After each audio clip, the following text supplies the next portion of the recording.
Right, guys, so welcome to episode number 165 of the Ready for Anything podcast. This one's a wee bit different. So one of the things that the roots of this podcast came about in 2020 in lockdown, and it was honestly a big part of my own personal growth and a big part of like just my full journey, and I absolutely loved collaborating with people. So that's why we've decided to get guests back on the podcast. We obviously do a monthly client hot seat where we bring our clients in with Josh, our head coach. But now I've just decided to start getting some people on that I'm going to collaborate with, talk about their stories, and essentially dive a wee bit deeper because I genuinely just love podcasting. It's great. So today we've got Jordan Green on of Gainline Strength. I don't want to get anything wrong here in case he's sitting right next to me right now in case I get anything wrong. But it's going to be an incredible chat. Me and Jordan I don't know how long we've followed each other on social media. We met recently for the first time at High Rocks Glasgow. We bumped in. I think that was the first time we actually met in person. Right, yeah. And I really, really admire Jordan's coaching, his philosophy, what he's getting up to. And I just went, you know what? He'll be a great guy to get on for a chat. So that's exactly why I wanted to get you on, mate. So I hope you're buzzing for it, man. Some kind words, mate. No one's had anything nice to say about me for a while. So that's quite nice. Good. I'm glad. So yeah, mate, like I think the best way to start off the podcast and kick things off, because I'm always curious to hear as well, man. Like, tell me a bit about your story, mate, your background, if you could summarise that into a little part. My background, how far back do you want to go? You mentioned that I shook your hand and you came in here and you said something about that's a rugby. I mean, that's a fucking CrossFit handshake. And you meant it could be it's rugby or CrossFit. So tell me about.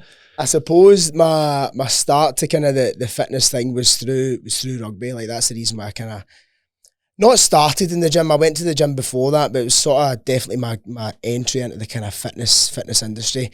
When playing rugby, like, the ranks kind of go up, like you go under 15s, 16s, 18s, and then senior rugby. So it's like from being a 17-year-old boy to then playing with men, and I was like 65 kilos or something at the time. So I was like, right, I need to put on a bit of weight. So really started trying to lift, learn. I just basically immersed myself in like kind of mostly strength training rather than strength and conditioning, more so strength training. And then that's what took me to, played rugby for a bunch of years, did a bunch of other sports as well growing up, martial arts, rugby, almost anything that I could do. I've tried gymnastics, swimming, a lot. And eventually found my way into CrossFit, fell in love with that, patched the rugby for a bit. Got my level 1, started coaching, and then just kind of the business took off from there. So that's kind of a quick version of my story, but it was rugby, fitness, and then now business. So that's kind of been the trajectory. How long have you been a coach for, mate? About 6 years. So yeah. I was kind of roughly, I wouldn't even call it coaching. I was giving people training. I was not even training programs. I was telling people to bench press for about a year before then going like, right, I should probably take it seriously now. So call it 6 years. It's funny because when you talk to I spoke about this at the last event that we ran for Ready for Anything in January, and I spoke about like I've been seriously training for the past so many years, and every single time I've been training for like, let's call it probably well over a decade, but I've probably been really training for the past like 4 or 5 years, but then even more training in the last 3 years. Do you know what I mean? And it's like it happens with like business, it happens with like how serious you are about things, and you have this timeline that you do things, but you're actually like the business end of it is like usually the most recent part in it. I think it's because your definition of like what graft is changes. Yeah. Because you only know what you know. So then like the more you do, the more you understand that you can do. So it's like if you're like, I thought I was seriously training 5 years ago, but then when you're looking at what you're doing now, you're like, oh no, now I'm seriously training. Or it's maybe just because you're getting better. You know, I was having a chat with someone yesterday, and I was on a discovery call with somebody yesterday. And we were sitting chatting and we were just talking about some stuff, and they basically said some things that they'd never really realised before. And I said, it's so funny that a lot of people don't even know how to articulate their own strengths or their own weaknesses or the things they're actually struggling with. It takes someone else to actually articulate them. And it's the same when you're essentially progressing and you're developing in things. You don't know what you don't know at the time. And it's like, as you do things, you start to go, what the fuck was I even doing then? Do you know what I mean? Totally. And I heard something recently, I think it was Hormozy that said it. It's like, success is spending a long period of time not having a fucking clue what you're doing. That's fairly accurate. Yeah, like actually like really being like, I really do not know what I'm doing here. Like you need to spend the first few parts doing that as well. But obviously one of the big things in your life right now, mate, that we were talking about before we went live on the podcast, you've obviously just opened up the facility. Tell me a bit more about that. And the sort of HQ baby. No, that's again, for any lads like growing up, it's kind of who are into the gym, like it's their dream to kind of have a gym and stuff like that. And I guess like the stars kind of aligned just with what I was doing beforehand. I was saying, I was a CrossFit coach at Base Fitness and CrossFit, or CrossFit East Kilbride. Did that for years, like did it for free for ages, then did my level 1, got paid, all the rest of it. And then as the kind of business grew, they had a personal training facility, like a PT studio, as well as a main gym. And you know, they were kind of exiting that. The lease was up. They weren't really taking it on anymore. They were just fully focusing on their gym, and they run like huge events and stuff like that, like Proving Grounds. That's now getting recognised by CrossFit. So like they're busy winning in their own regard. So when that opportunity came up, I was just like, let's just do it. Didn't really have any plan, any structure, nothing. I was like, let me just take it, because you don't often get opportunities like that. And like we were just talking about before the podcast started, like especially in the location I'm at in East Kilbride, like trying to just get a gym due to the change of lease and all, just the fucking shit you have to deal with through councils. It's hard to do. One of my friends who'd opened another CrossFit gym in East Kilbride, actually, Kyle, at Good CrossFit, he had that same experience a couple of years ago, just trying to like find it. So I was like, I can't turn it down, you'd be a fucking idiot. So I thought, let's go, man. So done it, opened the Monday, it's Wednesday. So 2 or 3 days. This Monday? Monday, aye. Literally just opened? Yeah, it was a fast turnaround, to be fair, but that's like not due to me, it's due to like the people I'm around, like the people that are in my life. Like I'm just lucky that way. So yeah. People painting, building shit, fucking the lot, like the works. I didn't do much, to be honest. I just lost a bit of sleep, but that's it. I lost my voice as well, which is always good for a podcast. Yeah, no, he texted me this morning saying I might not have a voice, and I was like, that's going to be brilliant for a podcast. I know, I was like, fuck it, man, let's just do it anyway. It only dawned this morning, I was like, I've only just started to get my voice back. Yeah. Fuck it.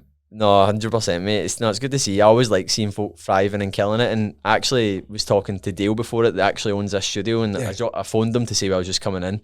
He told me to give him a ring before, and I was saying, like, when you're always doing good things in your life, and you're doing a lot for other people, when it comes to like opportunities, they always come your way.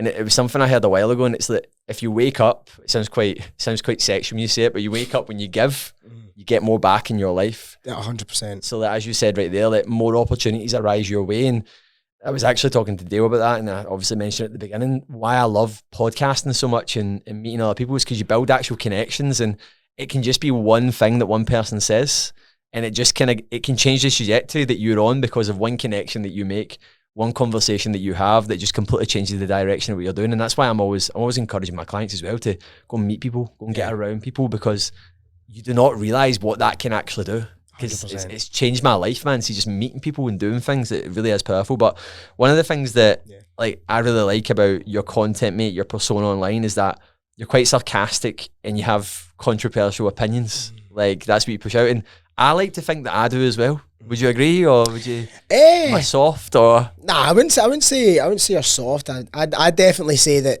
you know, I think that when people just say what they think, it just comes across as genuine. Yeah. So that's what I do. Do you know what I mean? That's what I do. And I spoke about this before. And at the start of the year, there's a bunch of coaches that I coach who are coaches, basically that do the same job. We're all at different levels. Some have got gyms, some are just starting out. And it was in the same room that I had a job interview in years ago for a whiskey industry. I used to work in like marketing and sales and brand activation for like for this marketing company. And I applied for this sales job for a whiskey company, and it was held in the very same room. And I was just like trying to be like a different person and fucking use all these language, but parts of me were slipping out. So like I was swearing, like I've swore quite a lot already. I can't remember. One of the things I said was, as I said, Baylison's a shite hole. Or like she said, like, well, how do you feel about travelling across the world and not travelling across the world, sorry, travelling across the country, selling? And I mean, I'm used to that. My previous job, you know, I've been here, there, Baylison, shitholes, like it's fine, I can deal with that, it's no problem or whatever. And so like a little bit of me slip out, and then he mentioned that, and like the feedback I got as to why I didn't get the job. And I was like, well, that's just me, man. So I was like, I'm glad. It's the best thing that ever happened, not getting that thing. So I can't even remember why I brought that up. But I was saying about like the controversial opinions and stuff. Yeah, it's just being myself, and it's the hardest person you can be is someone else. Yeah. Do you know what I mean? I actually put a post up about that today, like just talking about like honesty and authenticity, and it's a word that gets thrown about now. Like people like see if you have to justify being authentic, you're not authentic. Like if you're constantly having to go like, I am authentic, like your words, how you portray yourself should like showcase that when you're doing it. But one of the things, why I asked it is because I am like that as well, and like it's not that I fire shots or like it's coming. There is a bit of dark energy in there, but like I think the question is like where does that come from with you, man? Does that like for me definitely I would say it's definitely initially when I started like pushing a brand and starting coaching, run a business, it was a lot of like fuck you energy, like. But now it's like it's not fuck you energy. I was even thinking about that on the way up in the car today, thinking about. I used to, even thinking back to the podcast, and I pure let it get to my head if I had a big guest on, and now I'm just like, I don't really care because you do it more and more as well. But like, it's just that ego thing. Like for me, there's definitely been an element there. Now it's like, it's because it's like how I put my own spin on things. But what would you say for you where it kind of comes from, the sort of sarcasm and the controversial opinion and being outspoken? I don't know. I can't really pinpoint it to one particular thing. I think like the sports you play and the things you do growing up can influence that. Like I've had the same group of 10 pals since like first year or even some of them primary school, and it's how we talk to each other, it's how we communicate. Like I was saying earlier, I played rugby all my days. Like that's fucking an environment that you have to almost kind of sink or swim in. Like you have to deal with the chat, you either have to, I don't know, put up with it and be quiet or throw some back. I grew up with a younger brother, 2 years younger than me as well. Competition, ego, like, I don't know. It's just, I can't really pinpoint as to where it comes from directly. I'm just naturally a bit of a sarcastic guy, and I don't know, I like winding people up. I think it's funny. Yeah. I wind my pals up. I wind my missus up. She doesn't like that, but it's just who I am, I guess. It's hard to actually pinpoint where that potentially comes from. But nobody's ever really asked me something like that before. It's curious, mate. I know, it's a good question. It's definitely something, give me something to think about. Yeah. No, I was thinking about it because I can relate. Yeah. You know what I mean? Like, I can relate to it. So that's why I asked. So, like, one of the things, like, I was actually talking to someone recently about this, like, in a lot of like your niche, let's say, are probably quite similar to a lot of the people that I work with, like in the sense that like maybe people that have been training for a period of time, they're looking at taking things a bit more seriously. They're maybe at a point where they've kind of lost that direction and purpose. I know you've got a lot of people doing like competitive CrossFit and doing like competitions and stuff. I don't have anyone doing in that world because it's not my world that I'm in there, but that sort of same point there, like essentially the everyday person that wants to be a bit of an athlete. Do you know what I mean? That person that really wants to go to the next point. Like, what I've found with this is, imagine you've got two different types of people. You've got a 0 to 1 person and you've got a 1 to 100 person. A 1 to 100 person is maybe something that's in flow, that's just looking for direction we're doing. And a 0 to 1 person is maybe the person at the beginning that's just trying to get traction. Now, there's people that will be dabbling in those different points in different areas. But the one thing I've certainly found with this sort of like very, very say it like it is, very, very honest mentality is that it doesn't go well with like 0 to 1 people. People that are like maybe at the beginning of their journey. And someone framed that to me earlier this year, and I was like, that's really true. Like in the sense that, so I think for me as well, when I'm pushing out and I'm being honest, it's like, because it's the defense to like my business and the defense to Ready for Anything, in the sense that we want people that are going to be immersed in this kind of coaching and process. We are compassionate, we are honest with folk, but we're not arseholes. But at the same time, we're looking for folk that if we say jump, they say how high. They don't go, why? Why jump? Do you know what I mean? Like, I don't, and I think that's, for me, like, why I really like just being honest with people, because you attract people that are going to be like, I like that. Do you know what I mean? I like that, what I do. Definitely. I think that, I mean, it's been shown in, like, even when you look further afield in media or social media, the people who are maybe even the most controversial or outspoken or outlandish, you know, they cause the biggest divides, but they cause the stronger communities, let's say. So like if you look at people who are, I don't know, fans of Jake Paul, for example, people love him or people don't. I like hate him. Like, and I think that the people that hate him speak loud and the people that love him speak loud. Whereas if he was just in the middle, they'd speak about him at all. So I think that it can benefit you as well, like when you're just authentically yourself, or you're just speaking your truth, or you're speaking things that you know people won't agree with, because just as much as someone doesn't agree with you, someone is going to agree with you. So like people look at it, the negative side of it, it's like, oh, well, people aren't going to like me when I say that. But then you're also going to attract a bunch of people who like you because you say that. So it works. It's culture, innit? It's like you get folk that really buy into something, and the amazing thing about that is you get folk actually that will scream it from the rooftops, but then with that you'll get people that will be like anti. Do you know what I mean? And it's good publicity, but I can never say the word publicity. Yeah, exactly. 100%. No, mate, I can relate to that big time. That's what I've kind of framed a lot of what I was looking at talking about around today. So, like, you obviously, I mentioned before, like, you work with a lot of everyday people who want to like compete at a high level at like different sort of, do you know what I mean, like fitness, whatever you want to call it, things. Yeah, fitness games. Aye, they're fucking everywhere, man. Yeah, Aye. people, they just want to do hard things with weights and run about and stuff, right? Exactly. Like, what are the biggest or most common mistakes that you see from people getting into this? Like, even just generally speaking, like whether it be like high rocks, CrossFit, Yeah, you see someone marathon getting running, anything sort of extreme in a way. There's two that stand out to me quite a lot. One of them is try to do too much too soon. Like, too much too soon. They'll see the paces that you do, they'll see the distances you run, they'll see, you know, I don't know, just your schedule, and they'll try and match that. But they haven't seen the 9 years previous that is put in to get you to the point of where you're at. So they'll try and match that, fall off, and then go away somewhere. I think that's probably the biggest one, I think, is doing too much too soon. And for whatever reason, they end up going further backwards than they do further forwards. They end up, whether it be injury, giving up because they're just, I'm fucking not getting anywhere with this, rather than taking the actual approaches to it. So I often spend most of my time unfixing that, because you probably experience this as well with your clients, is that you often tell them to do less than more. Yeah. Like, you'll have people who have no issue training. Because I can't really, to be honest with you, like I don't think I'll ever train anyone that like struggles to go to the gym.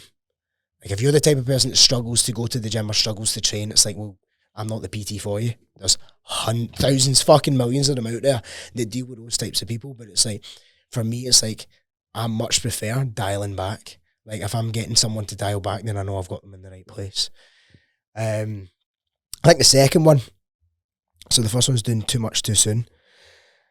I think the second one, slipped my mind. It'll come back to me. Yeah. It'll come back to me, but that's easily the biggest one. I think I've said that on our podcast with Danny and Evan, No Rep Podcast. Check it out.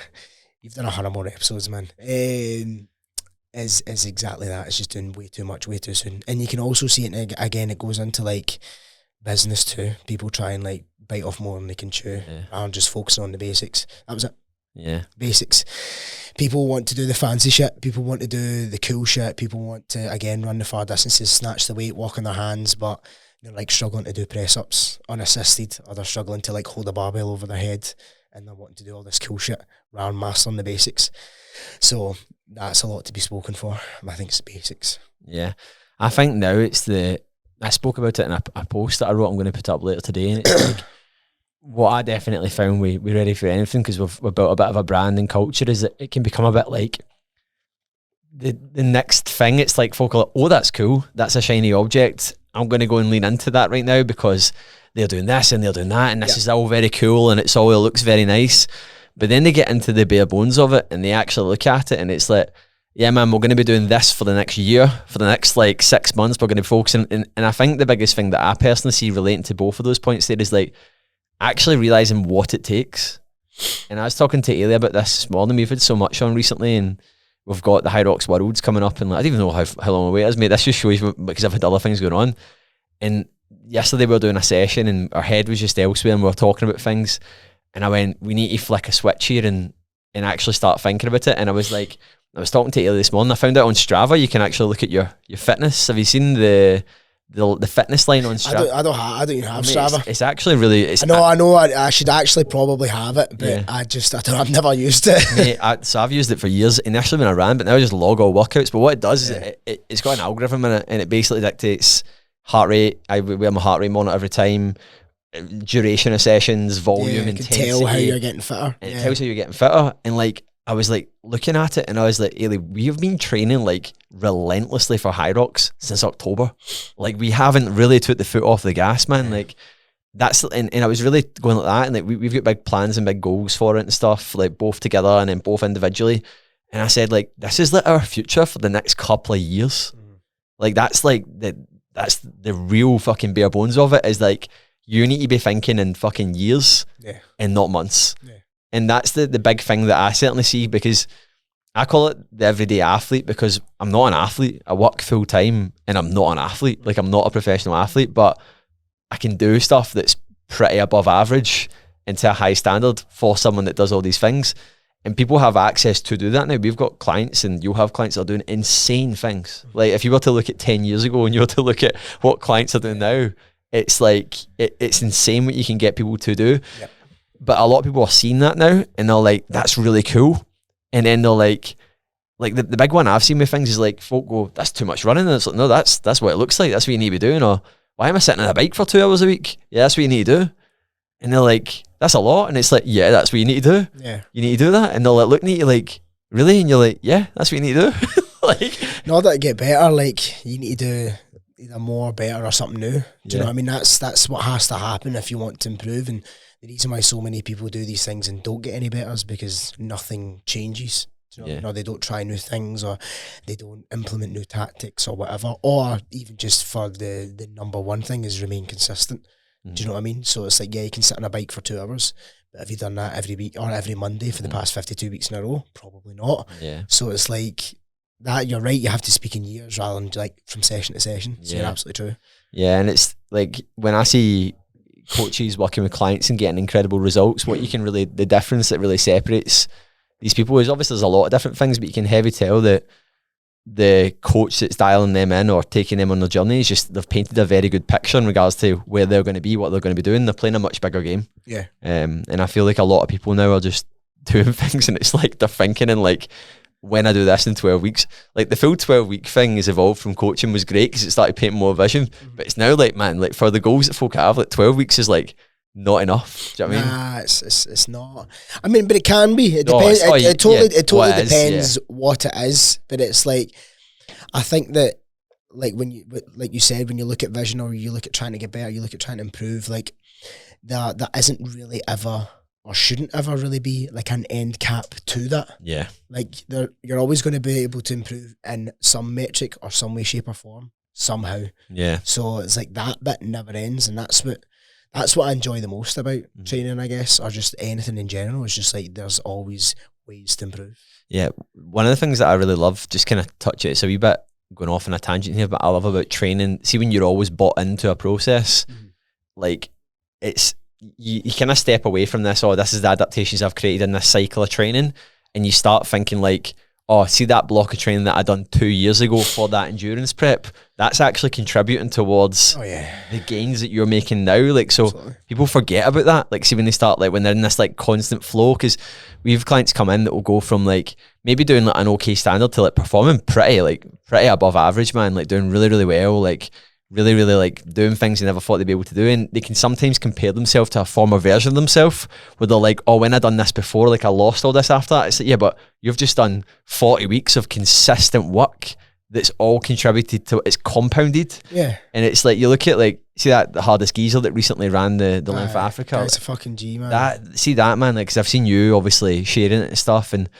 I've just been enamored by that all week, man. Yeah. Like, just totally blown away by it. Like what he's, I don't think people even can comprehend what that guy's actually done to get up and do that every day. But like, what they haven't seen is, I started going and consuming all Russ's like content and stuff. He ran like the length of Asia. Oh mate, he's done fucking all sorts. He's done Turkey to London. He's ran up and down a block of flats at Everest. He's done the Corona Mile. You heard of this? Yeah, the beer. Like, he's done fucking all sorts. Like, I remember I can't remember when, it was maybe just some way through like his Turkey Asia run. I just like see him, I went, this guy's cool. Fucking followed him. And he did all these mad stuff. And then there was like a bit of a build up before doing the Africa thing. Yeah. And I was telling, like, my missus is Katie, she's, and like took over by this as well, and because I just play his YouTube videos and I'm like watching all his stuff, and I don't think guys like that understand not just like how cool the thing that they've done is, but like how much they've probably impacted so many people. Yeah. Because like for me, see throughout the whole entire year he was doing that, I kept saying that Katie kept reminding me as well, we kept having a laugh that if I couldn't be arsed one day, I was like, I'll take it easy. And she's like, mate, Russ is running Africa, what are you doing? And I was like, fuck, you're right. And I got up and to have a joke about it. So I'm like, if somebody can do that, I can like make a post on Instagram and reply to fucking messages. Do you know what I mean? And do my training for the day. It's not that bad. I've been using the same frame, mate. The same sort of thing. Like, it's mad. I was thinking about it and like the duration thing, and I remember like because it was see the video that one of his videographers made. Did you see the really cool reel that was quite long? Yeah, it was very cool, man. Yeah. And it was basically like I was thinking back to one of the points. It was like day 40 something. It was in that, and I remember joking in a video saying like day 40 or something when he was on it. I was like, that was ages ago. Aye. Like it was like last summer. Mad. Do you know what I mean? Like, and I'm sitting going like that. I was talking. he was doing that like at a time that I can remember. Between then, I've been to fucking Bali. Like we've fucking ran multiple events. Like in that time that he's done that, like I've done like so many other things, a lot of things, but it's like he's just been out running every day. I thought it was like, I would say the two greatest achievements, probably three greatest achievements to date for endurance, but these folk are doing are Russ Cook, Ross Edgley swimming around the UK, and the guy recently breaking, I can't remember his name, the Ironman, 105 Ironmen in 105 days. It's not the Iron Cowboy? Oh, he took his title. Did he? Yeah, he took his title. Yeah. Aye. So like that, again, I agree. I couldn't agree more. I mean, there's probably more out there. There's some guy that's probably done fucking something different, but we just don't know about it. But I agree with you. And it's not my, ultra running's not my bag. Ironman's not my bag. I would maybe get into something like that down the line. But the amount of inspiration that I draw from stuff like that is just fucking, it's insane. The resilience is insane. Like getting up to do that every day. And I think you just start to go numb to like the pain and stuff. Like I can't even imagine. Like, he was running like 85k. Aye. In the final week a day. Mate, people train for a year like to run like 50k. Bro, like, and I'm not taking away from anyone doing that. People who are runners, monthly running totals are probably like 85k. Do you know what I mean? So I fucking love the guy. He doesn't even know me, and I'm like, he's fucking literally my idol. Yeah, like, love the guy. Good. He's funny. He's a YouTuber. Well, that's what he is. Like, he's just a fucking. He's just a content creator. This is the thing. He's authentically being himself. He is just like, he's cheeky. He's says things tongue in cheek. Like, I like how he sweets the full way as well. He sweets the whole way. Says he needs an appointment at the bakery. Says he's missing Tesco meal deals. Like, he's just a regular bloke. Do you know what I mean? But what it shows me is that a regular bloke can do extraordinary things. Yeah. So that's, to me, I just gain so much inspiration from guys like him. Yeah, it's pretty amazing. I think it's a belief thing, isn't it? It's been able to do it, but these people just unlock so much, man. So it's mental, man. He will be having some come down though. Exactly, man. Shout out Russ. I know. Shout out to Russ Cook if you're watching, man. Absolute boy, honestly. But yeah, if anyone hasn't followed him, go and follow his content. It's amazing. So yeah, mate. Just kind of tying to the sort of like competing and performing at like a higher level, like in your opinion, what do you feel that people like overlook? Like obviously we've said the mistakes they make, but what do you feel like they overlook? In competing specifically? Yeah. It depends what kind of competition you're in. So like there's two sort of avenues that I've went through my whole life, and that was like martial arts and rugby, and then now like kind of CrossFit or fitness events. And I think that the mindset that you have to have behind coaching, competing, it depends what you want from it. It's like, do you want to win or do you want it for the experience? Because I think you then have to like have two different mindsets going into it.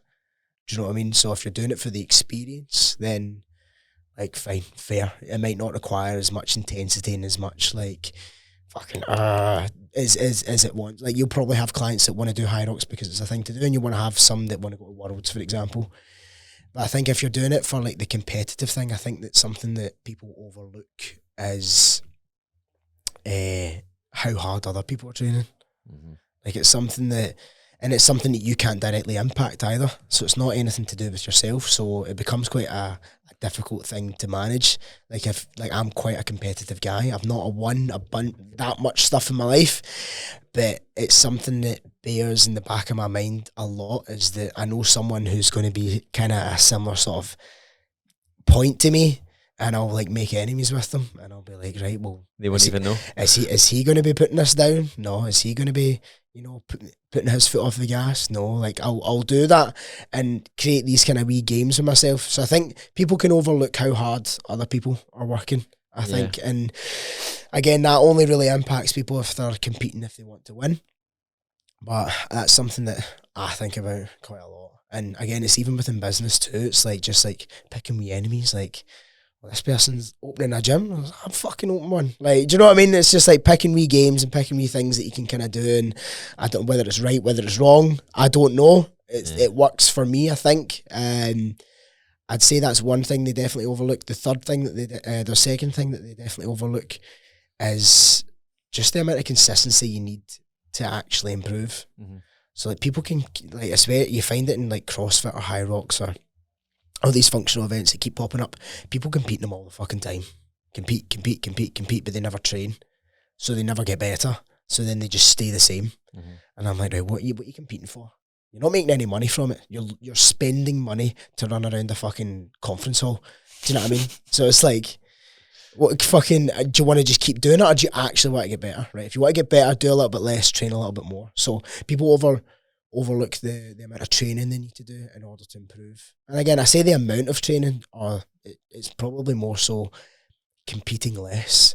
Yeah, like I don't know if you see it on your end, but yeah, I wrote a post about this recently. Like, stop. Hey, you're writing posts about all sorts. I should write a book. Let's go. Yeah. But that's definitely something it's people just compete, and then you're not getting any better because you're having to recover from the competition.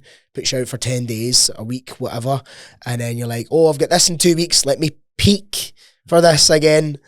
Fucking whatever, mate. Like, yeah, you see this Strava thing, you would actually you would take so much away from it. You can actually see your peaks. Oh, really? You can see it, and see when I met you at Glasgow, and like around that time, you can see, because I went like in the January, I feel amazing right now, and I felt class, and I actually went and looked at it, and it's like this. Like, and then it comes back. It's not significant. Yeah, but you can see you can see the. So the data kind of matches up. The data matches up. That's cool. Man. It's really, really interesting, mate, and I completely agree, and it's. The thing that I've really realised as well, especially like the competitive thing, by the way, I can relate to so much, like, especially recently, like me and Nearly got into High Rocks and we done Milan in October, and I was just being cocky, to be honest, mate. I didn't realise like how hard it was. Like I'd obviously had a lot of clients do it, and I'd done a lot of stuff. I'd done a lot of hard things. Aye. And we went and done it, man. And I was like, this is like really hard. Like, see, going through it like balls to the wall, man. And we managed to take a podium but it was totally blind, like just quite like we made mistakes, we got lost in it during it. Yeah. And we done well, and then we went, right, we're gonna take this more seriously. And see, just to move the needle forward just that much, mate, it was like so much work. Yeah. Like an insane amount of work. And what it done was it made me realise that like somebody else will take it if I don't. Like this session, if I don't do this today, this is genuinely could be costing 30 seconds on the day, and I don't. It's something that I've been doing a lot, and it's because I've done a lot of things mostly for me. Like, they've never really been like, I'm going to go and win this. And like, I've really been getting into that headspace recently, and it's quite damaging, man, if you let it consume you, like in a negative way. Not that I'm saying that I would encourage everyone to do it, because I think it's great, but like, I've experienced the side of it that I never really experienced, in the sense that it's looking at everyone, man, watching vlogs of Hunter McIntyre, comparing myself to the fittest guys on the planet. Yeah. I was like, well, why am I doing this? Like, it's hard not to. It's hard not to. People have fucking whole comparison, thief of joy nonsense and all that, and I'm like, is it? But use it to fuel you. Is it? Like, it exactly. It depends which lens you kind of decide to view it from. Like, I'll compare myself to people all the time. And everybody does do it. People say they don't are lying. Do you know what I mean? Like, you absolutely are comparing yourself to other people, and whether you take inspiration from that or whether you decide to put people down. It's like everybody wants big buildings, and then it's like you can knock everybody else's down so yours is bigger, or you can just try and make yours a wee bit bigger. Do you know what I mean? So what's the better thing to do? Knock other people down or fucking try and build yourself up? So I think when it comes to, like, I don't know, just stuff like that in general, it's hard not to compare. Yeah. But it's what you do with that. Yeah. It's like you just need to use that.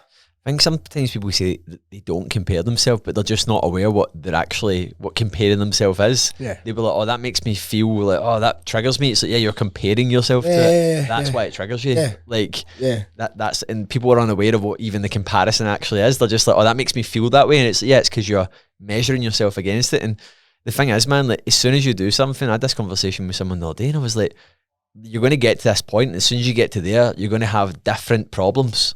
They're just going to look a bit different. Yeah. And like, but the person that you are now wouldn't be able to handle those problems. So you need to go through this evolution to get to these things. And it's just, they never go away, man.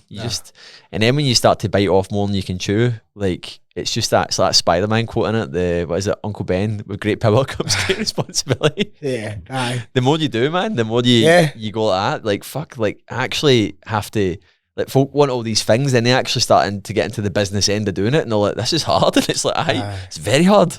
Exactly. Very hard. But that's what makes it desirable. If it wasn't hard, nobody would want it. Exactly. Like, that's why people want fast cars, 6-packs, fucking big dick. Like, that's because they're hard to attain. Yeah. I don't know about the big dick part.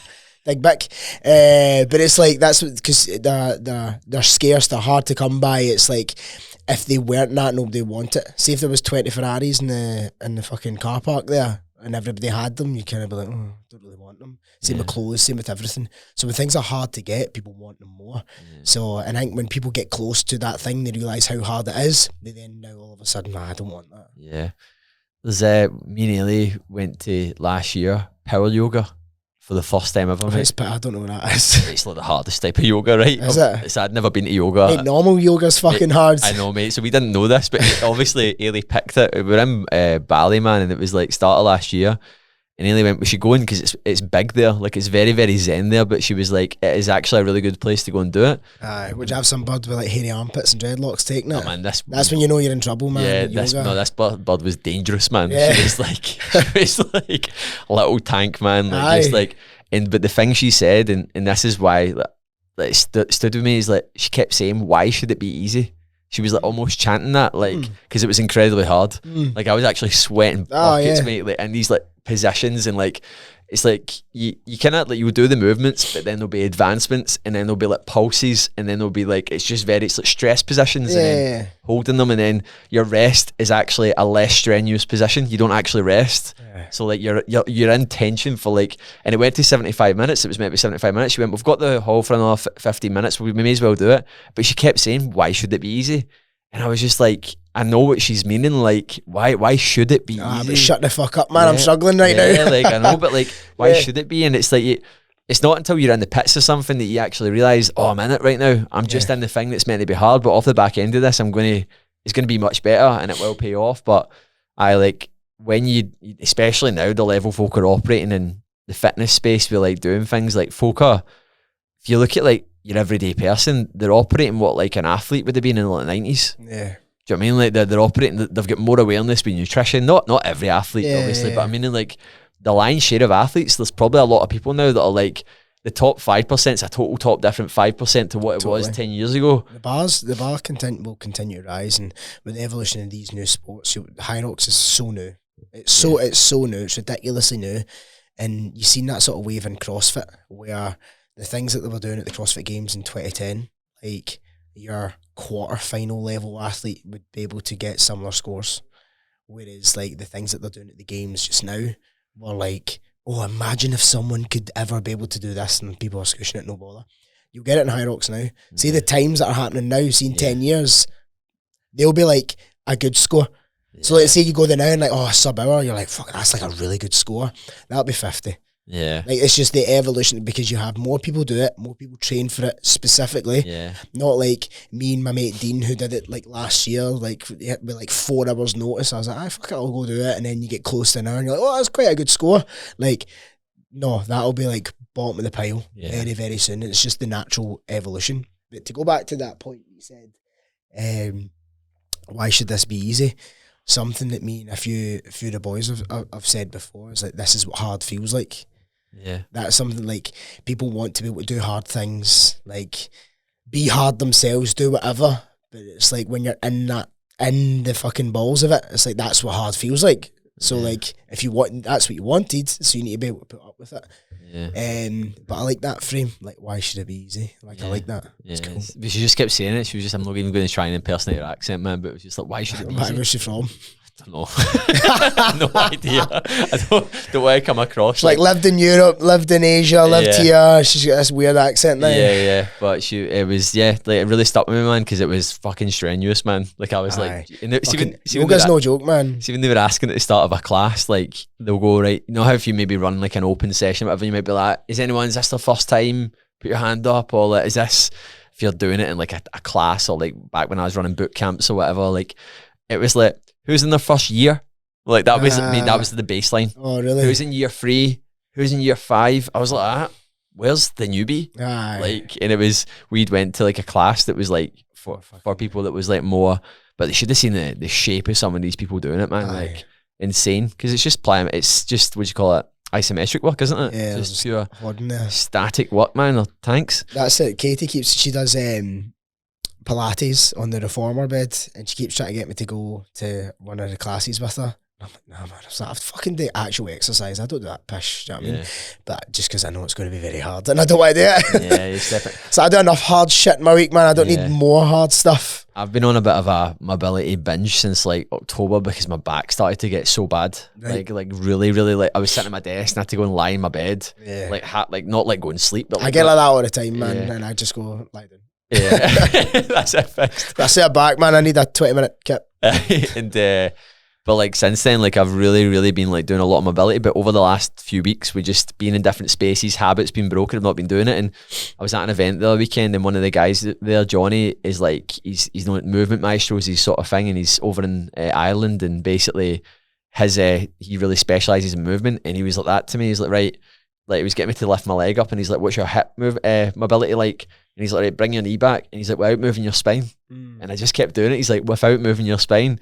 And he's like, you're just tight, mate. Like, you're just like so tight across there. And it is one area that like I've neglected for years, and I started to really pay for it, man. Like I started, like my back was like, I heard an expression, it was something like, you're only as good as your spine or something. Your age is as good as your spine. And I was like, it really spoke to me, because I was like, my spine's not good, man. Yeah. Like, years of compression is starting to like come back and bite me in the arse. So it definitely is something that's like, I used to hear like studios and stuff and gyms like pushing out like one of the benefits was you'll move better, and I'd be like, move better? Who wants to move better? I just want to get jacked, man. I just want to get like fitter. And now I'm like, oh, I can value moving better. Do you know what I mean? Like because I don't want, if I feel like this when I'm 30, what am I going to be like if I'm 50? Do you know what I mean? If I keep going in this direction. But man, we've just went off on a pure tangent there. No, that's fine. It happens. I do that every time I've been on a podcast. That's what happens. So yeah. So I remember a while ago, I think it was with David Hatt, you put up something about, he put up about like photo shoots, and it was you didn't agree with it. Yeah. Like, talk to me a bit about that. Do you still have that opinion? What is that? Like the sort of...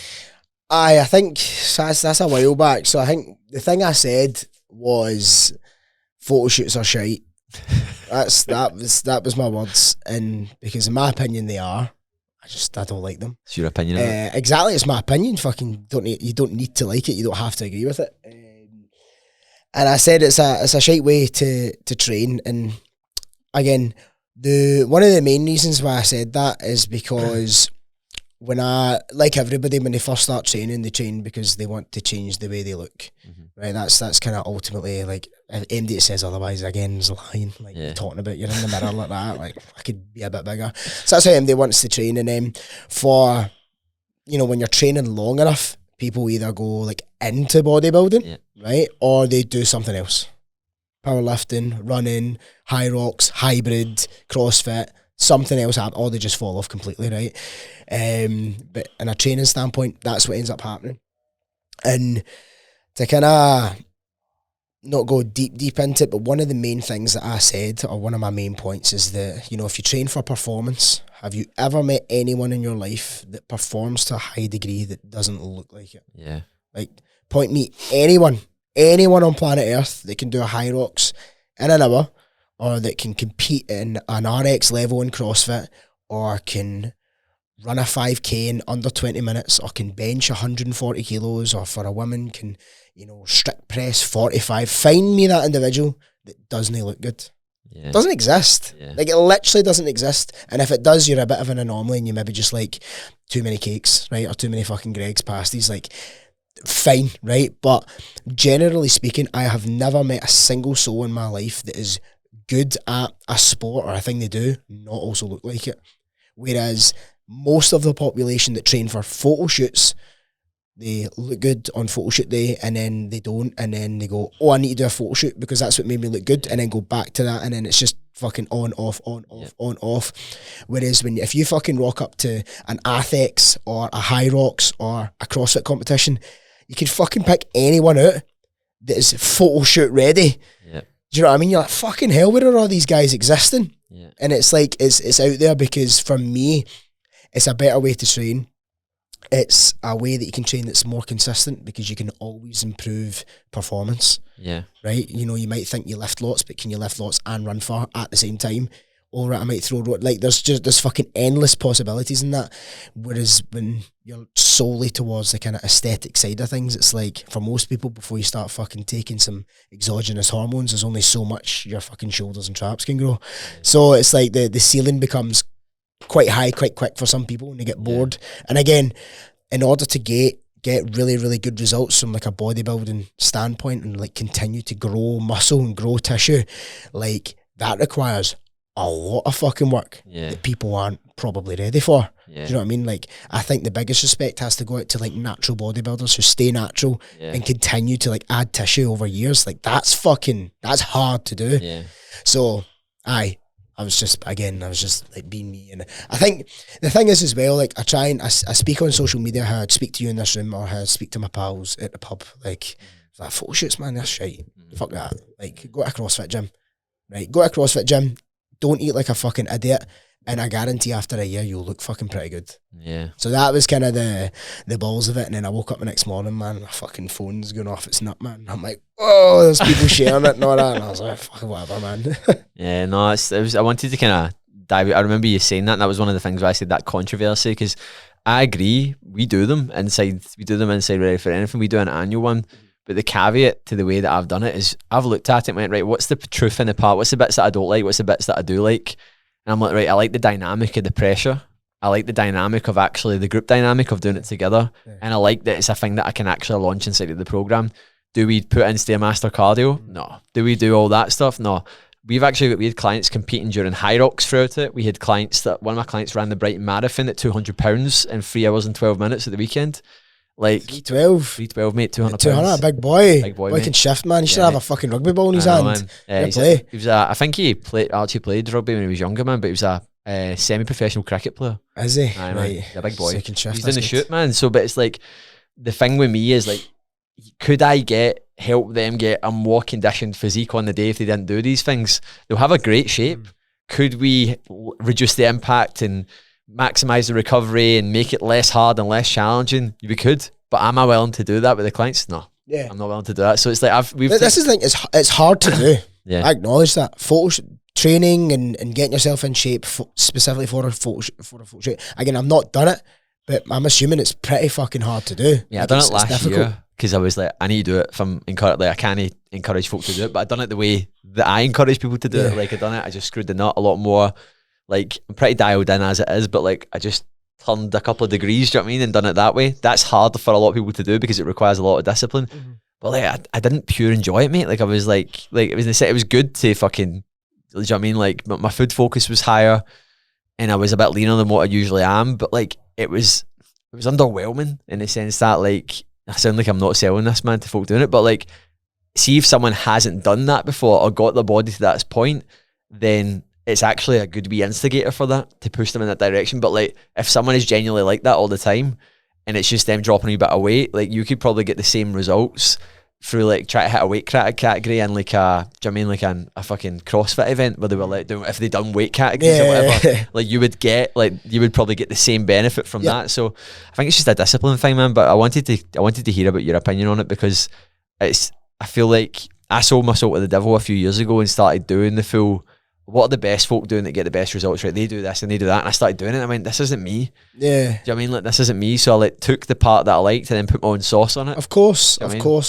I don't know, like, I just liked, it wasn't even so much poking fun at it, it was just the reason why I don't do it. And it's like, I find it funny because like CrossFit will get a bit of flack for like, oh, people train with their tops off and all that. And it's like, well, now you're getting that in the high rock space, right? If you fucking people are doing that now. But then I'm like, listen, what's weirder? A few guys taking their tops off and actually training, or like oiling yourself up for a fucking photo shoot and standing in a cold room. Do you know what I mean? They just love to take their tap off. Like, do you know what I mean? And like fucking doing banded bicep curls, getting like spray tans and all that, man. I'm just like, listen, man, if that's what you want to do, I've got no qualms with that. I've got no qualms with anybody. And I've always said this from the get-go. Anybody that does any form of fitness has my eternal respect. Whether you do bowls, whether you do photo shoots, whether you do I don't fucking know. Invent a sport or invent something. Power walking, like The see like the Olympic sport, fucking speed walking. Aye. I'm like, what a fucking ginormous waste of time, right? It's basically running. Just fucking run, right? You're doing a 5K in like 15 minutes. Walking, or whatever it was, 18 minutes. I'm like, run. Just fucking run. But do you know what? Cool. I respect it because I can't do it. It's hard. But will I get oiled up for a photo shoot? Nah, like, I'm good, man. I'm good. Getting a spray tan was an experience last year, man. Yeah. I mean, I'm lucky. I'm blessed, but I won't ever have to. Thermal spray tan. Yeah, I won't ever have to experience that. But yeah, it's just not something I would ever do. Yeah. No, I wanted to ask, mate, because I remember it stood out, man. Are you surprised by the questions? Nah, I'm not surprised. It's funny being on the other side of it. Yeah. To be honest, I'm normally the one doing the asking. It's weird. I like it though. Good.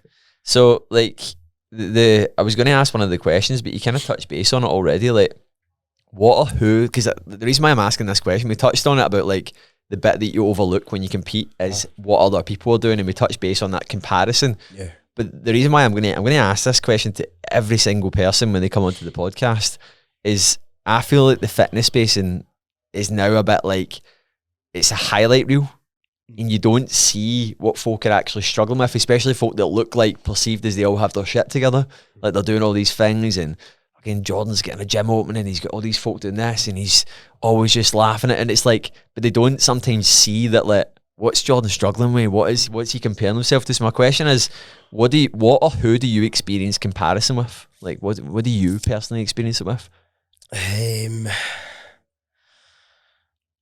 I think that one of the things that I could definitely get better at, I don't even know if it's getting better, because most of the things in my life continue to improve with the way I'm doing things. So it's hard to know. Again, why should it be easy? Do you know what I mean? Like, you want good things, but as much the things that you want, really, really good things, like there's also really, really bad things at an equal opposite end of that you have to kind of go through and deal with. So I know it's struggle, or I know it's like whatever, but like that's the price that you have to pay in order to attain it. I think that I don't really know. I don't really think I struggle with comparison. Like I like it, like I use it. And again, like people have spoke about it, and then like, so I had David Hart on my podcast, and we spoke about him already. Like he's killing it. Like he's killing it in the fitness game, and he's doing so well. And like, you get people who are in my position look at that and be like, fuck, that guy's a fucking idiot, or like whatever. Whereas like, I look at him and I'm like, that's sick. Like I can learn from that. I can do that. So like, the things I compare myself to, I feel benefit me. Do you know what I mean? Ever since connecting with him and speaking to him, I've learned from him, and I've used it. Like, actually, one of the funny thing is like, I went up and trained with him, and even like speaking with guys with you just pick up wee nuggets. And then I was going to run the group business like one way, and he's like, why would you do that? And I was like, what? And it's because I've never really spoke to it about anyone, and he says, you should probably do that. And I was like, fuck. That makes so much more sense. It was just this one wee simple little switch that just made more sense to things, and I was like, fuck. So I wouldn't say it's a struggle, it's a bit of a blessing, I think. Yeah, I can relate as well, man. Like, it's funny, like I always talk about learning. Like, I experience comparison both positive and negative, but the one that I spoke to Ailey about this recently, that like I can learn things like subconsciously. Like I'll go and spend time with someone that's maybe not even in the same world as me, right? Like they're maybe in a completely different domain, whatever that is, and they'll be really crushing it, and I'll just be listening and observing, and then I'll go away and be like, I'm going to do that thing in this way that I know that I can apply this in here, and they've not even told me anything. They've just like, I'm like, I like the way that they've spoke about that.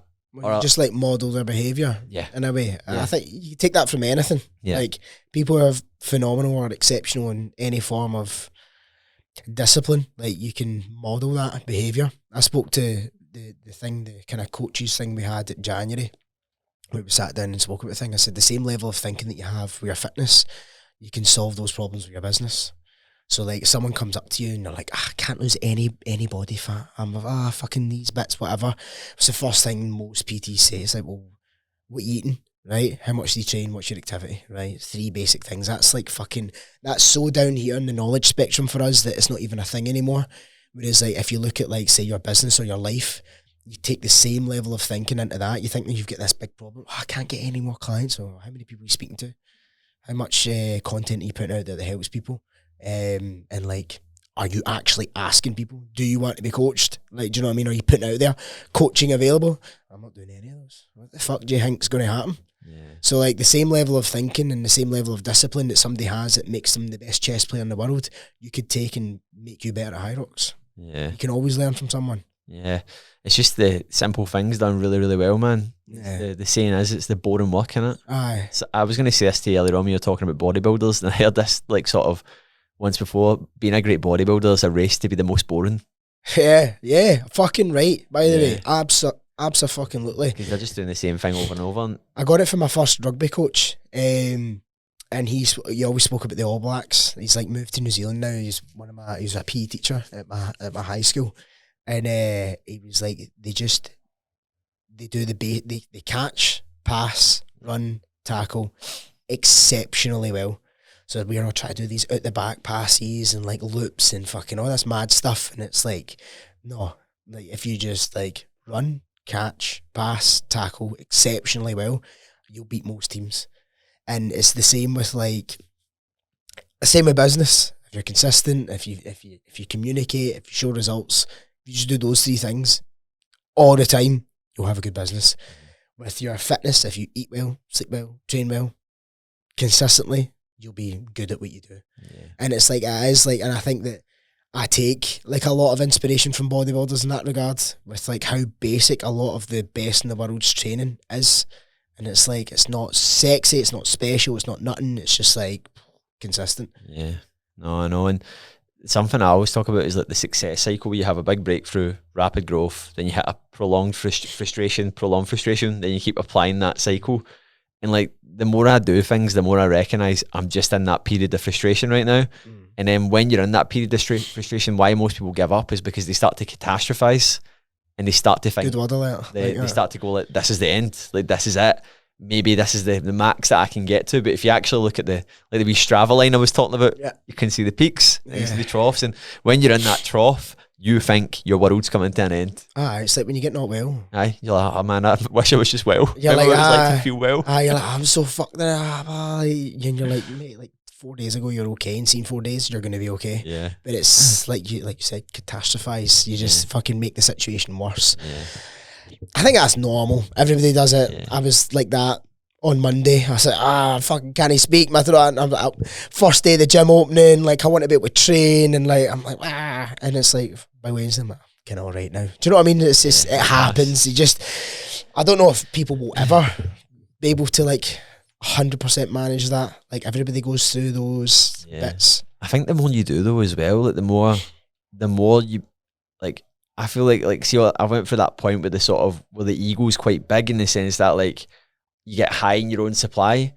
But the more I do, the more things I do, the more I become like, I feel like I know less, if that makes sense. Like it's like, I know. Oh, absolutely. It's that, what is it? Like as your knowledge expands, your confidence peaks, then comes down, then goes up at a slow rate along with like your confidence. Yeah. And it's like, that's where I feel like where I'm at with a lot of things right now, where it's like, I'm quite humble to it, but I'm also like, I don't know, like it's probably definitely, it's not that I've lost confidence in things, but like, it's weird, I can't really explain it. Like, I feel like I've done a lot of things in different spaces now, where it's like, you've experienced the highs multiple times, and you can actually see what I've heard this, that it was on, you ever seen that TV series on Netflix, The Coach's Playbook? No. Mate, you love it. It's epic. It's really good. It's all different coaches, different like specialists in different areas, like USA women's football team. And I think it was their coach was like, she described like the hardest part of being a winner is getting to the top of the hill and realizing that you can see the rest of the mountains that you need to climb.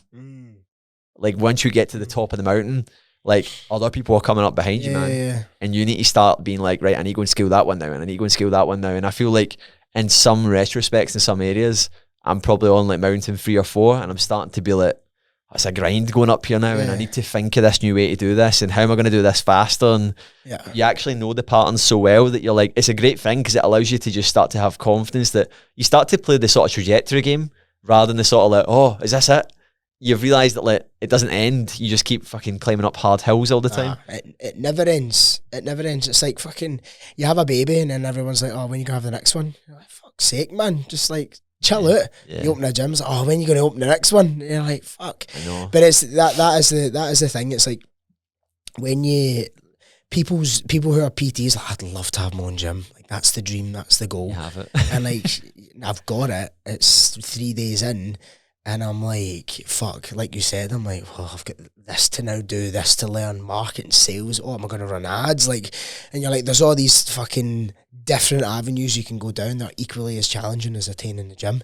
And like you said, there's fucking multiple of them. Yeah. They like 10x, they multiply, and it's but that's what makes it fun, and that's the whole thing that I dial back to. One of the first things you spoke about was like, there's always areas to improve, and that's what I enjoy about life, is like, you can continually get better in literally every regard of your life. And I think that continuous improvement is something that, I don't know, it just excites me. That's what gets me out of bed. Yeah, it is. It's just the game of life, innit?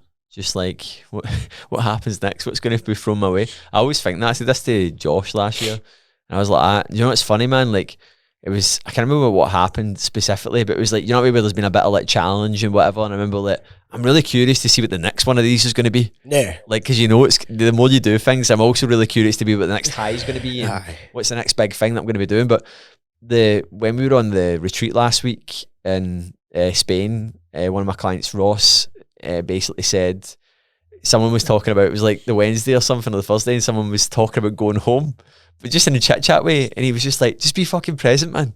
Just be present, man. Like, don't worry about like hippie shit. Yeah, just I love it. Don't worry about like what's going to happen next week. Don't worry about when your flight is. Just be present, man. And it's like, it's true, because we're always like, even when we're in a moment that's meant to be like chilled and happy, like we've been buzzing for, like, folk build themselves up for holidays every single year. That's a big thing in it for a lot of people. Like, their big annual holiday that they go on, and then they get there, and then they're just talking about the next one, or they're just talking about when they get home and what they're going to do. Like, so when you get that chat with folk, they're talking about what they're buzzing to eat when they go back home. It's like, mate, you've been in Spain for 5 days. Like, calm down. Do you know what I mean? Like, it's the present thing is something I definitely probably struggle with the most, and the only time I truly feel present in any moment is like when I'm with Hattie, that's my daughter, she's 2, or like when I'm training. Those are like the two like times you're like, fuck, like, it's probably not even training. Like, training, you're not even really feeling that. It's because you're not thinking about anything else. I think, because when you're training, you're just thinking about what you're doing. Like, fuck, I've got the barbell next, I've got this to do next, I've got that. Like, you're in that moment. So but you're not really enjoying that. But it's like when I'm with her, it's like that's the only time. I'm like, it's weird things, like I'm looking at her teeth and I'm like, your teeth are changing. Like, you're actually, they're growing, and there's another one, and like, or your hair's longer, or like you're saying more words that you didn't do, you're doing more actions that you didn't, and you truly notice that. It's the only time I've ever, people say it, like, right now, let's be present in the room. You're like, aye, fuck, whatever, right, next, when am I going home? Like, but that's only the actual time I've only truly like felt that. Yeah. Do you know what I mean? It's a hard thing to do, man. Like, do you know what really made me realise this a while ago? See, in lockdown, I got Brett Contreras on the podcast. Did you? Yeah, the black man. guy? Yeah. Nice. And he's obviously, like, if you look at, like, in America, like, he's top of his food chain, man. Do you know what I mean? Like, see, for, like, guys like a doctor and, like, strength conditioning, like, very well reputable. He's got his full sort of, what is it? Contreras, is it? I can't remember that. It's got a full, like, essentially strength company that produces kit and everything. Like, the guy's like a multi-millionaire. And he was basically saying something that was like, it made me kind of like be like, when does it end, man? And he was just talking about like when he launched his book, and then his second book, and then his third book, and then when he launched his big first bit of kit, and it was like when he got the factory, and it was like all, and I was just like, and he's like, then he was like, then when I do this thing, and I was like, oh my god, man, it just doesn't end. No, it doesn't, and it shouldn't. It shouldn't end. But you ever seen the documentary with Dr. Dre and I can't remember the name of it, man. I watched that a while ago. I think I know what you're talking about. Jimmy, the guy Jimmy, that's the producer as well. And like, these guys are billionaires, and they've got like, they done a deal with Apple. Do you know what I mean? Like, they sold their company to Apple, which is like the largest company in the world. Do you know what I mean? Product company in the world. Like, they sold it to that. Like, they were top of their game in like music, like movies. Like, they've done everything. And they're like these older guys now that are just like still looking for a thing to be like, right, what can I do? Now they're doing charities. Now they're trying to like, how can we, this was a while ago I watched this documentary, but it's like, you realise that it's like, and even when I watched the Stallone documentary and the Arnie documentary, they say the same, man. It's just this like, it's the ambition just never leaves you, man. But no, like, I think you do all this cool, think of all that work that's required to do something to the magnitude of that, whether it be write multiple books, sell multiple products, or sell your company to the biggest in the world, the amount of work that's required to get there, like, you think you're just going to fucking stop. Yeah, it's nuts, isn't it? Like, it's just not going to happen. Yeah. I'd like to get that far and find out, but do you know what I mean? Jordan Peterson says it's like something along the lines of like everyone's just craving this life to be a big baby on their back. Yeah. But they realise that they don't actually want that. They're all like, oh, I want to be on a beach sipping cocktails. And he's like, you have terrible mental health if you don't have any purpose, no fulfillment, and you're boozing every day and you're lying in your ass. Like, that's not good. No.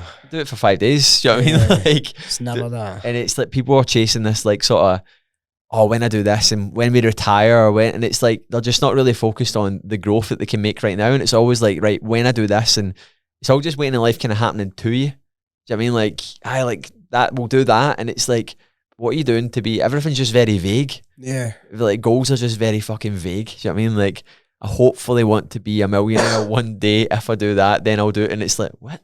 Like, it just needs to be more, what do you want to do right now? What are you focusing on? Where are you at? And it's just brick by brick, innit? Yeah. Just having fun, man. Yeah. I've the way I've lived my life since probably college, like when I feel like I gained consciousness then. Like I feel like all my life before that, you were just like a child. And like, even though I've made plenty of mistakes and worked jobs I didn't like to and fucking been in bad spots, like I've ultimately every single day tried to just do stuff that I like to do. Yeah. And it's somewhat landed me here in this podcast room with you. So, do you know what I mean? Life's fun. Life's fun if you choose it to be. Yeah. That's the way I look at shit. I think as well, it's one thing I really realised last week, like we had, obviously the first part of the year has been hectic, man, just merging businesses with my partner Ailey, and like it's just been totally learning in the sense that like I know like when you've got your own business you don't have any days off, but I haven't taken any time off, man. Like, and I went away and I realised I was like, I've not been laughing as much. And I'm like, actually, like, and folk commented on it, they're like, you're quite silly. I was like, I am.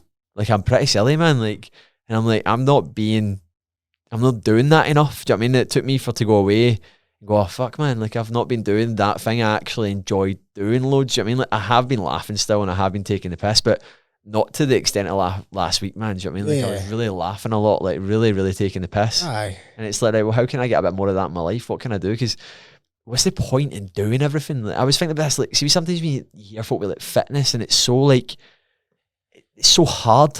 Like, see the way that, like, it's like, and I know what we've spoken about, it needs to be hard, like, but like people make it a bad thing. I think people just take themselves too seriously. Yeah, like, it's like, man, what are you even doing this for? Too many people just have like a stick up their ass with that sort of thing. And like, remember just like being at High Rocks and people walking about with a bit of a swagger and all that, and I'm just like, yeah, what the fuck, like, chill it. Yeah, because like you said, like, life doesn't really get much better when you're laughing with your pals or with your partner. Or, like, life doesn't get, like, literally doesn't get any better than that. Like, well, it might. I'm yet to find out.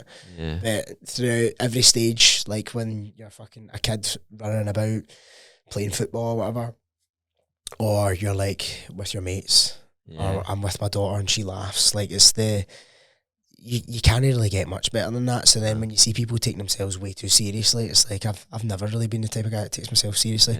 I take things seriously, but myself, do you know what I mean? So I don't know, man. No, I can relate big time, man. Like, it's I think everyone can benefit from laughing a bit more, man, can't they? Imagine somebody said no. The why I laugh, man. That's a good thing. But yeah, mate, like, I think just to round things off, like, what's next for you, mate? Like, what's next in the agenda, man? What's your priority right now? 20 gyms, man. Don't know, cocktails, beach somewhere. I don't know what's next for me. I don't know. And it's funny. I was chatting there before the podcast, and we were kind of saying that, and I was like, I don't know. I'm in it now. The thing that I wanted, I'm in. So I don't know what's next. I'm just gonna enjoy what's going on right now, and just be in what's happening. You know, be in with the gym. I've got a bunch of people coming down tonight for a fucking shit hot session, and it's just like I'm looking forward to that. That's what I'm looking forward to. Yeah. So what's down the line, I'm sure there's some exciting things, but for now I'm just focusing on that. So yeah, that's us. Love it, mate. And I was talking to one of my clients, Rick, last week on the retreat, and he's got we met him at a hotel we stayed at That's like, so in Ripon, he's got this beautiful hotel, beautiful restaurant. He's also got a pub as well. And we were just chatting about like everyone that was on that retreat had a business. Like every single person had a business. And basically we were just chatting about like you can get so caught up in the next thing that you need to implement or the next thing that you need to do that you're just like, just fucking enjoy what you're doing. Yeah. Just actually like look at what you've built, look at what you've created. There's stability there. There's like, and it's just enjoy it, man. And there's nothing better than getting in a big room with everyone doing a workout, man, is there? Nothing beats it, man. Love it. Love it. So yeah, man, that's it. Gainline HQ, baby. Fucking come and see what it's all about. Yeah, man. So like, if obviously pushing out to the people, man. Like, where can everyone follow you? Get like obviously see your content and stuff. Jordan Gainline Strength on Instagram. Chuck out a YouTube video every now and then, and that's it. No Rep Podcast as well. Shout out the No Rep Podcast. My mates Danny and Evan. That's where you'll find me. Good, man. No, but mate, it's been incredible to have you on. Good, my guy. Pleasure. Good to get to know you as well, mate. Fucking right, mate. Yeah, but guys, I hope you enjoyed the episodes. As always, I just found out that you can rate episodes as well on Spotify.